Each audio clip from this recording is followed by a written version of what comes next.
What happens when you think you can hide who fathered your child and your husband answers you with law instead of shouting?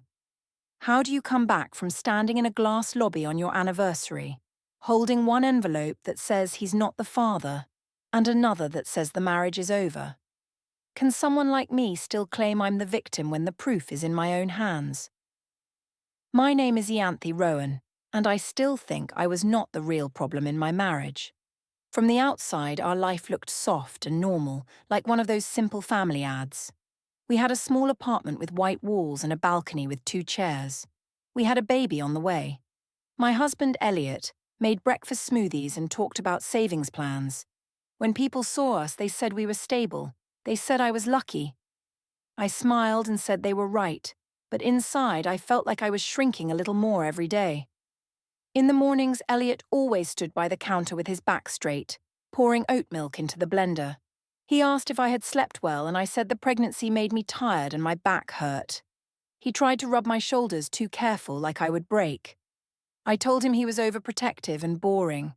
I said he cared more about vitamins and interest rates than about me as a woman. He looked hurt and quiet, like always. I told myself he should be grateful I still found him respectable. I noticed small things even then, but I did not understand them. One morning when he set my mug on the table, I saw his phone face up beside it. A calendar reminder popped up on the screen that said, Old Town Cafe, 3:10 p.m. He moved his hand fast and tapped it away.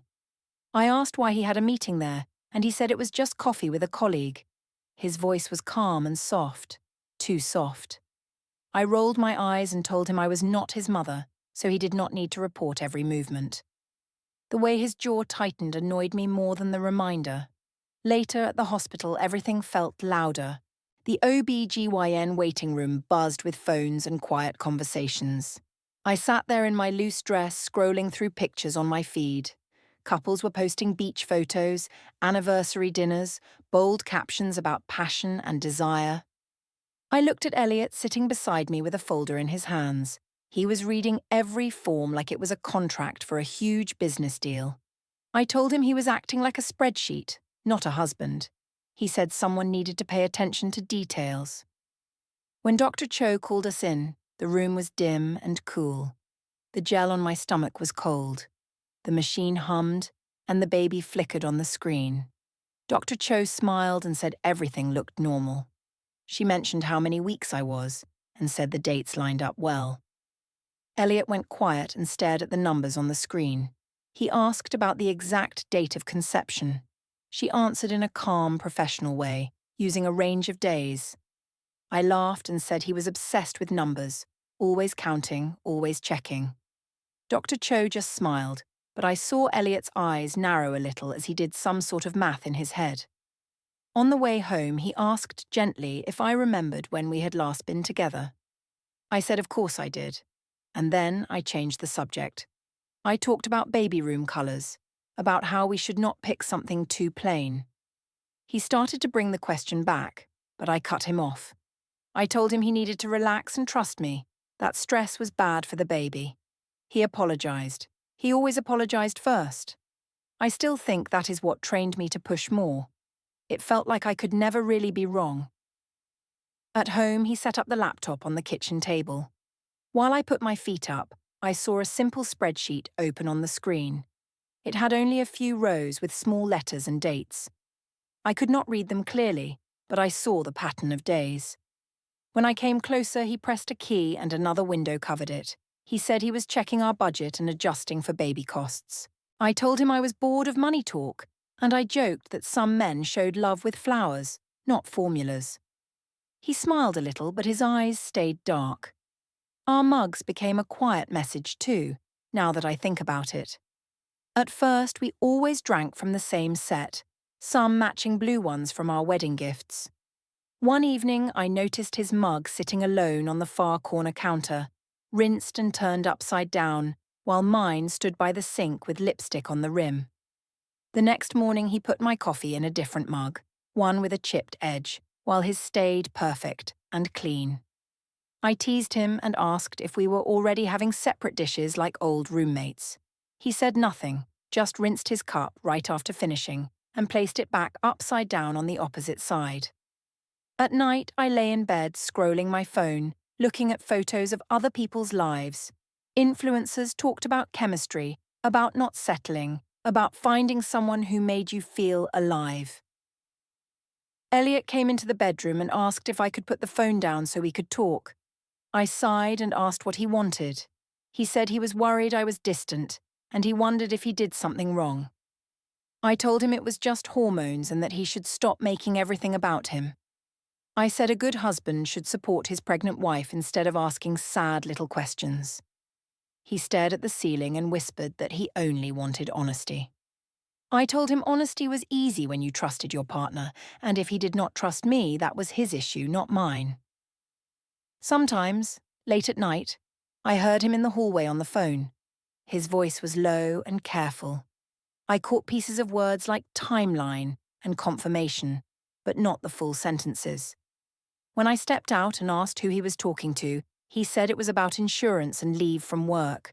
I told him he was dramatic and that nobody needed that many calls for simple paperwork.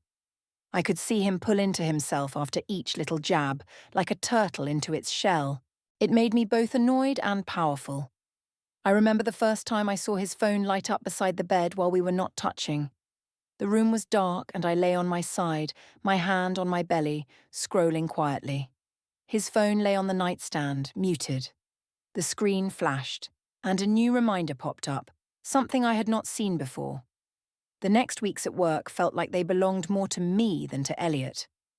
The hospital office was open and bright, with rows of desks and the soft hum of printers and phones. I liked the way people turned their heads when I walked in with my ID badge swinging and my belly just starting to show. I told myself this was my real life, not the tiny apartment with quiet conversations about grocery lists. Marek sat 3 desks away with his sketch tablet and messy curls, and he always looked up when I arrived. I saw something light up in his eyes, something I had not seen in Elliot's face for a long time. I told myself nothing bad was happening. Marek came over to my desk and leaned on the divider, too close, smelling like coffee and ink. He asked how I was feeling, and I said I was tired but excited. He joked that I was carrying pure creative energy, and I laughed louder than I needed to. Our co-workers smiled awkwardly. Later, one of the women from billing asked if Elliot got jealous about us working late together. I rolled my eyes and said Elliot was too busy counting his spreadsheets to notice my life. They laughed, and I felt that warm rush of being the center of the joke instead of the butt of it. When Elliot texted to ask why I would be home late, I said we had a deadline for the campaign. I did not mention the way Marek drew little cartoon versions of us on sticky notes, the way he stayed after everyone left, pretending to fix details on the layout while we leaned closer and closer over the same screen. I told myself it was just fun. I said in my head that Elliot had chosen to be dull, and dull men should not complain when life moved around them. One afternoon I came home earlier than planned and found Elliot at the kitchen table with his laptop open. The screen showed a clean file tree, neat and calm. 2 folders sat on the desktop, named Archive A and Archive B. A small spreadsheet was open again, with more rows now. When he saw me in the doorway, he pressed a key and a different window filled the screen, some boring article about car insurance. I asked what he was doing and he said he was organizing our documents so we would be ready for the baby. His tone was neutral. I said he was overthinking and that normal husbands just bought cute onesies and smiled. He replied that someone had to be serious. I told him I was glad at least one of us knew how to have fun. At the office, Marek and I became the creative pair. Damon, our manager, praised our work in team meetings. He said our campaign had energy and heart, and he nodded at me like I was his star. I loved that feeling. When someone joked that Marek was my work husband, I flipped my hair and said my real husband would not understand what we did here. I said he was too technical and shy, that he would probably ask for a graph of our feelings. People laughed. A few of them looked down quickly, but they did not defend Elliot, and that was what mattered to me.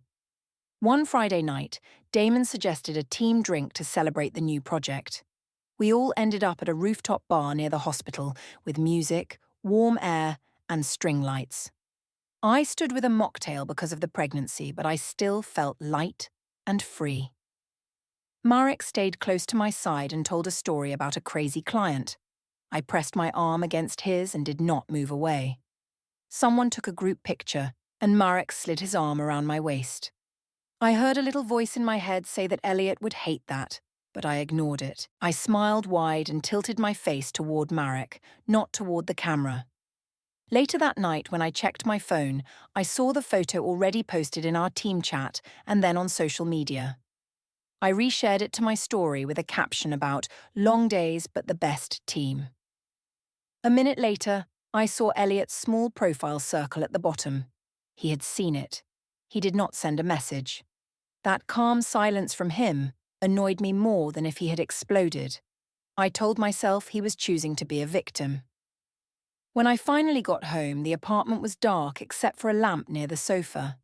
Elliot sat there with his laptop closed on the coffee table. I said the celebration had gone late, and he just nodded. He asked if Marek had come too. I said, of course, that he was my partner on the project. I added that it would be silly and insecure to think about anything else. He stared at my face for a long second and then said, he trusted me. I told him that if he trusted me, he should stop making those little comments. He said he had not made any accusations. I said his tone was an accusation. In the end, he apologized for his tone, and I felt like I had won. A few days later, I noticed something new on his phone. He left it on the kitchen counter while he went to take out the trash. The screen lit up with a notification from a message thread called Follow Up. My name was not under it. When I picked it up, the preview vanished and the screen locked. He came back in and saw me holding it. I said he was being secretive, and he replied that I had just tried to open his private conversations. I told him couples should not have secrets, not when one person is pregnant. He said we both knew that was not how we lived. I pretended not to understand. One evening I opened the hallway closet to look for the vacuum and noticed a thin binder on the shelf labelled Household. It looked thicker than a simple set of bills.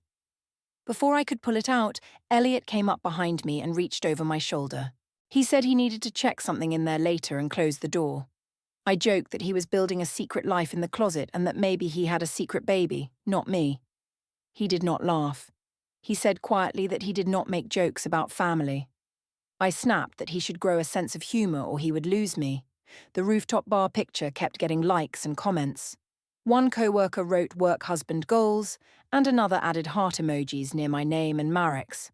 I posted another story, a poll asking which hairstyle made me look more like a fun mom. In the screenshot at the top, you could see the photo again with Marek close to me. When I checked the viewers list, Elliot's name sat there, small and steady. The day of Leo's first birthday party felt like my personal show.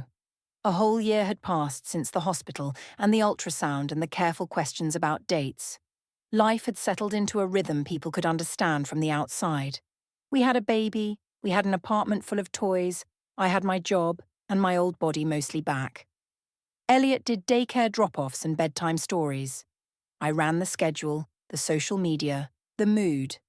That was how I liked it. In the morning, I took Nadia with me to the supermarket to pick up last things for the party. The place was busy, carts squeaking, kids crying. Nadia pushed the cart with a big smile and asked if I was ready for the big show.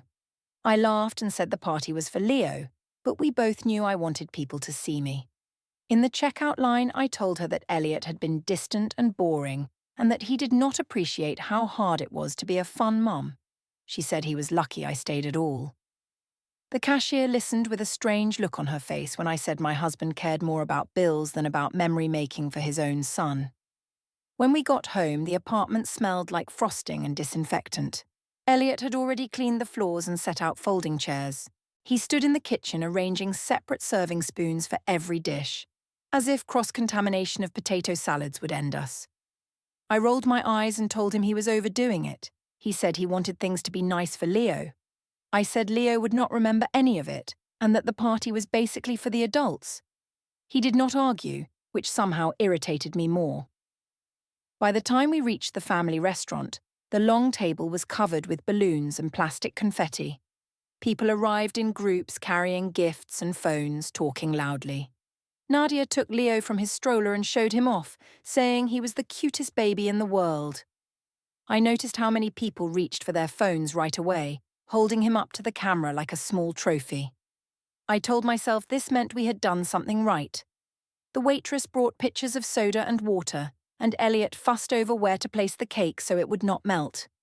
Marek showed up halfway through, which gave the whole thing a darker spark under the bright lights. He said he happened to be nearby and wanted to bring a little sketch he had made of Leo. It was a simple drawing on thick paper, Leo in a silly crown. Everyone said it was adorable and talented. I looked at Elliot when I took it. His face was blank, eyes fixed on Leo, not on us. I told myself that his reaction meant he knew on some level, and that if he stayed, that was his choice. When it was time for cake, everyone crowded around the table. Phones lifted like a small forest of black rectangles. Someone started the birthday song, and I was in the middle, holding Leo on my hip, while Elliot leaned in with the lighter. There was a buzz of small comments and laughter. Nadia called out that Leo's curls and eyes looked like Marek's sketch. A few people laughed too loudly. I felt their attention on my face and I wanted to do something bigger, something they would remember. So I smiled and spoke in a casual tone, saying that maybe one day we should just do a DNA test for fun. The laughter that followed was large and sharp. A cousin shouted that it would make a great video. Someone else waved their phone higher to keep recording. I saw Marek's eyebrows lift, and I saw Judith's mouth go tight. The noise around me was warm. I felt like a comedian who had landed a clean punchline. I glanced at Elliot. His hand with the lighter had stilled, the small flame almost touching the frosting. He blew it out, then relit the candle as if nothing had happened. Later, while people ate cake and posted stories from the party, Judith pulled Elliot a little aside near the wall. I stayed close enough to hear. She said she remembered the dates from the pregnancy and had always thought they were a bit strange, and she asked if he ever worried about that. He answered in a low, even tone, saying that he remembered every appointment and every day off, and that he kept track. Judith replied that in her view, dates mattered. I walked up and asked what they were whispering about. Judith said she was just asking about medical details. I told her she was making drama and that I had done nothing wrong. She said no more, but her eyes did not soften. In the bathroom, Marek cornered me by the sinks while I fixed my hair. He asked why I had made that joke about a DNA test in front of everyone. I told him it was just a joke and that people needed to relax.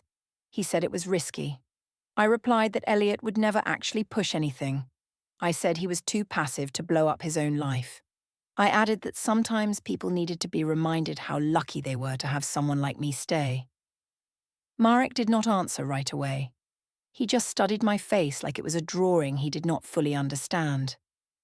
That night after the party, the apartment was a mess of torn wrapping paper and half-deflated balloons. Leo finally slept, and the house was quiet except for the fridge hum. Elliot stood in the nursery doorway, looking at our son in the crib. I came up behind him and asked why he was so serious. He said he was thinking about how fast a year had gone and about all the things that had happened. I told him he should just be grateful that we had a healthy child and a celebration. He said calmly that gratitude and truth were not the same thing. I told him he was being dramatic for someone who had just had cake. Later, when I went to the kitchen to get water, I heard the printer in the small corner office room start to hum. I peeked in and saw the machine spit out a blank page. The air smelled faintly of toner. Elliot stood there with his laptop open, some documents minimized on the screen. On the side table near the front door, I noticed an unsealed envelope sitting in the outgoing mail pile. As I reached for it, Elliot stepped in front of me and moved it to the back of the stack. He said he would take care of the mail in the morning. I asked if he was hiding love letters, and he said he was just dealing with paperwork. Before I went to bed, I checked my phone and saw notifications popping up from the party. People had tagged me in photos and short clips. One cousin had posted the moment with the cake, where my voice carried over the noise as I joked about the DNA test.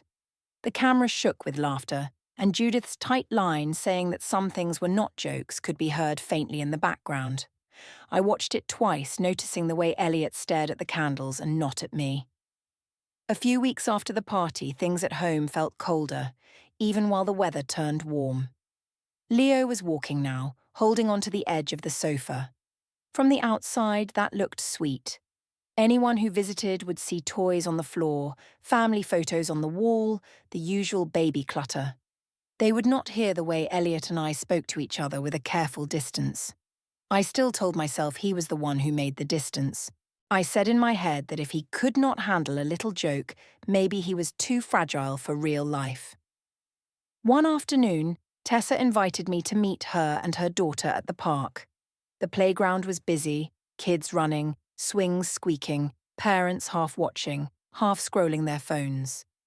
I put Leo in a little hat and told myself fresh air would fix my mood. When I arrived, Tessa was already there, pushing her baby in a swing. She waved and smiled, but her smile did not touch her eyes the way it used to. I tried to ignore that. We walked around the path together while the kids took turns on the slide. Tessa asked how things were going at home, in that quiet, professional voice she used with her clients. I said we were fine, just tired. I turned it into a joke about first-year marriage with a baby, said everyone fought sometimes. She said she had seen the video from the party, and her tone changed. She asked why I would joke about a DNA test like that. I said people needed to relax and that modern couples could handle a little dark humor. I added that Elliot knew I was loyal and that only insecure men took those things seriously. She looked at Leo, then at me, and said she just hoped we were both being honest with each other. That irritated me. I said it sounded like she was taking her brother's side against me. She said she did not want to pick sides, but some jokes had weight. Later that week, the nights in our apartment shifted. Elliot started going to bed at different times than me. At first, he said he was finishing some work, and I believed that. One night, I came out of the bathroom and saw him carrying his pillow and a folded blanket down the hallway. He turned into the guest room without looking at me. I stood there with wet hair and asked where he was going. He said he needed better sleep, that the baby monitor and my late-night phone glow kept him awake. I told him that real husbands stayed next to their pregnant or exhausted wives and dealt with it. He said in a low voice that at least this way we would stop arguing in bed. I told him he was the one who started every argument, just by existing in a tense way. He did not answer. The soft click of the guest room door felt louder than a shout. The next day, while he was at work, I decided to look through the hallway closet again. I told myself I had every right to know what was going on in my own home. I pulled out the binder marked Household and set it on the dining table. When I opened it, I saw neat plastic sleeves with bills, bank statements, and notes in Elliot's handwriting. He had written dates and little comments along the margins. Some notes matched days I remembered, like the party, like the rooftop drinks, like certain doctor visits. I felt heat in my cheeks. In the back, there were 2 more binders labelled Auto and Bank, and everything inside was arranged with the same quiet care. I told myself this was proof that he was controlling. I said aloud that normal people did not track their lives like a crime show. As I was shoving the binder back into the closet, a small object fell from the top shelf onto the floor. It was a USB stick with only a recent date written on a strip of tape. I stared at it. My first thought was that he had some secret chat history of his own, maybe some woman at work. I bent to pick it up just as the front door opened. Elliot walked in, saw the closet door wide and the binder still half out. His eyes went straight to the USB in my hand. He stepped forward, held out his palm, and asked, in an even tone, if he could have it. I said maybe I should see what he was hiding first. He replied that we both knew about secrets in this marriage and that it would be better if I gave it back. The way he said it made my stomach twist.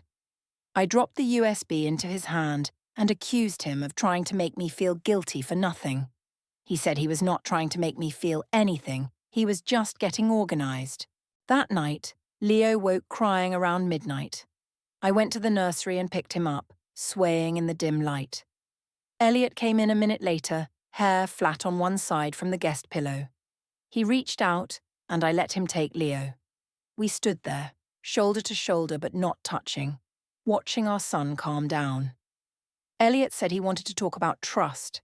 I said this was not the time, with the baby awake. He insisted that this was exactly the time, because Leo was the center of everything. I snapped that he kept saying he trusted me but then acted like some detective. He said, quiet and clear, that when stories changed, people wrote things down. As he spoke, I heard a faint beep that did not come from the monitor or the humidifier. It sounded like a small device starting or stopping. I looked at his phone in his shirt pocket and wondered if he was recording us. I asked him directly. He did not deny it. He just said that sometimes he needed to remember the exact words so he would not be confused later. I told him that recording me was emotional abuse and that no judge would like that if things ever went legal.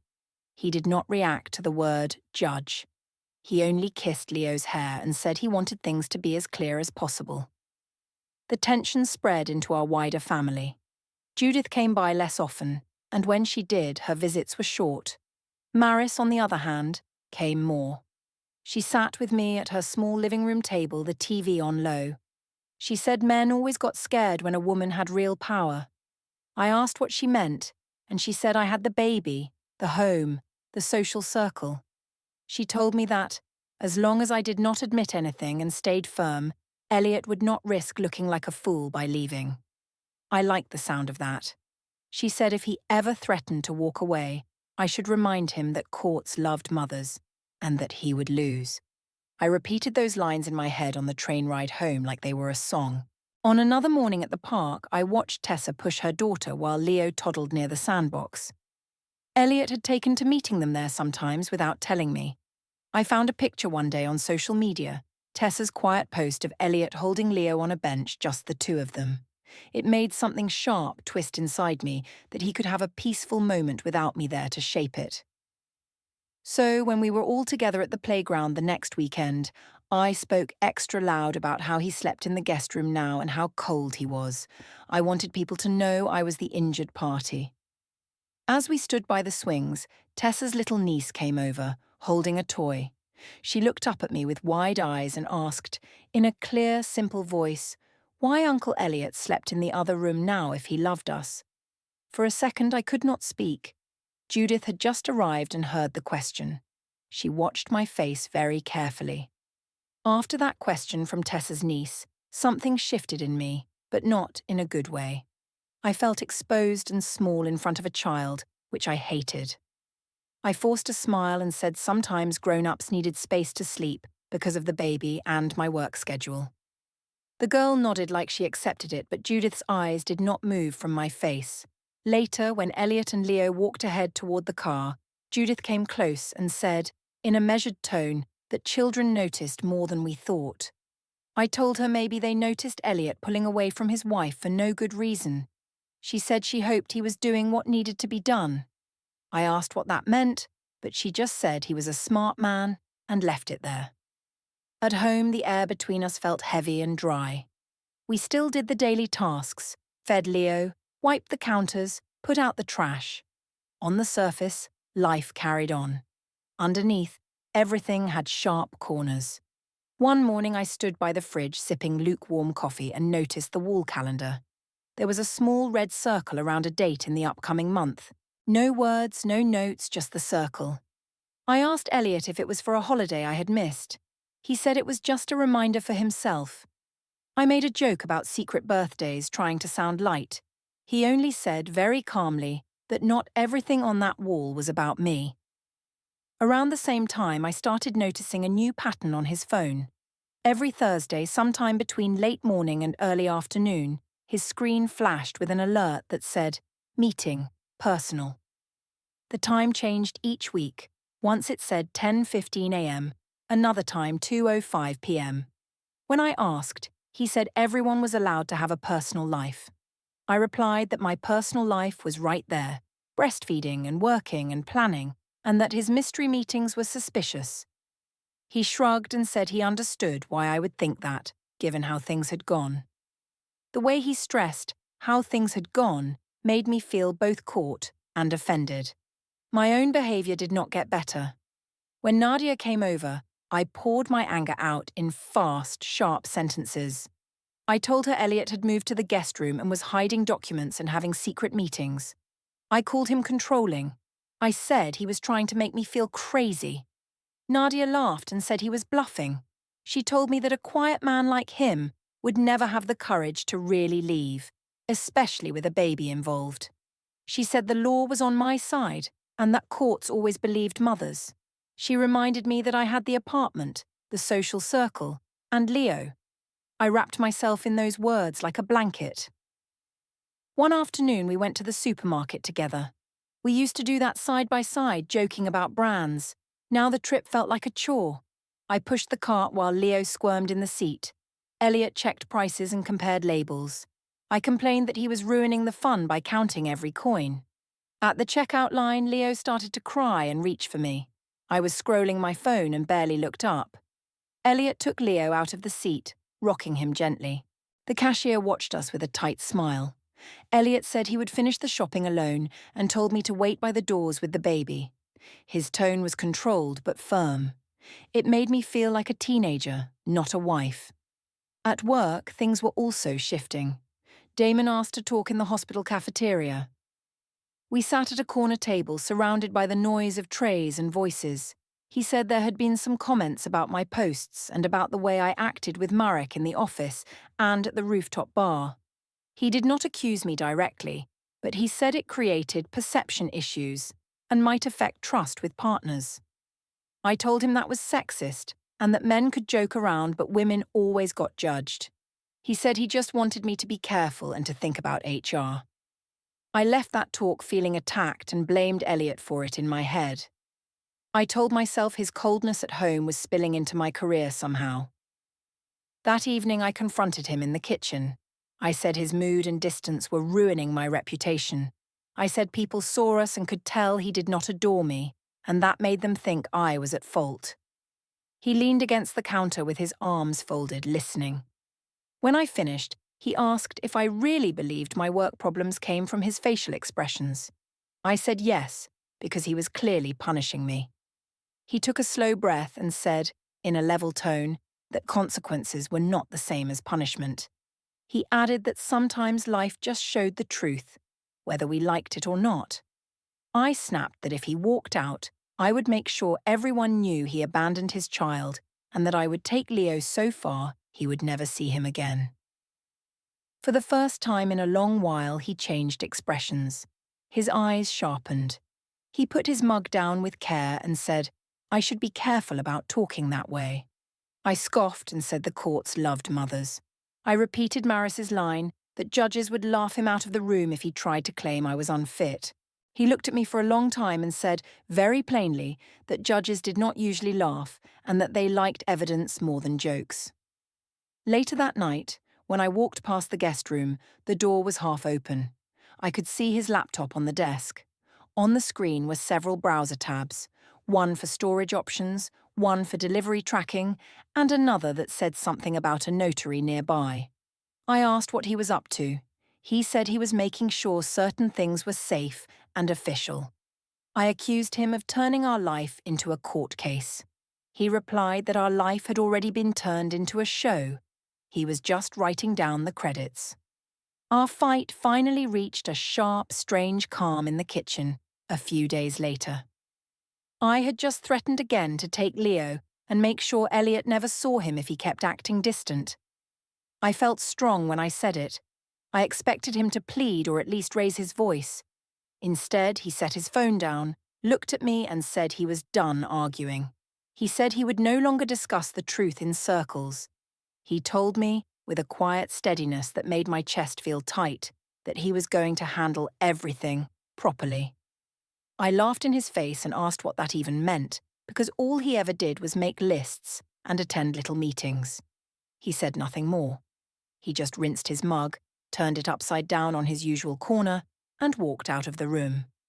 I stayed there, thinking he was bluffing, thinking he would come back with a softer tone and another apology. My heart still beat fast from the argument, but my mind kept circling the word he had used. Properly. As if I had ever done anything improper beyond a few jokes and messages. I told myself he was being dramatic. I told myself I still controlled the story. Then I saw his phone on the counter where he had left it for once. The screen lit up with a silent alert at the top, glowing in the dim kitchen. On our anniversary, I walked into the glass lobby feeling clever and in control. I wore a new dress and had a speech ready to fix everything on my terms. Elliot waited near a column, no flowers, no gift bag, just a thin folder. He suggested we step to the side where it was quieter, and I smirked. Before we reached the seats, a man in a grey suit stopped in front of me. He checked my full name out loud, then put 2 envelopes into my hand and said I'd been served. In the first envelope was a DNA result, clear and cold, saying Elliot was not Leo's biological father. In the second was a filed divorce petition with temporary orders for money, the apartment, and custody time. Elliot only said he would follow everything as written, then turned toward the sliding doors. The process server's words, "You've been served," echoed in the glass lobby as Elliot walked away.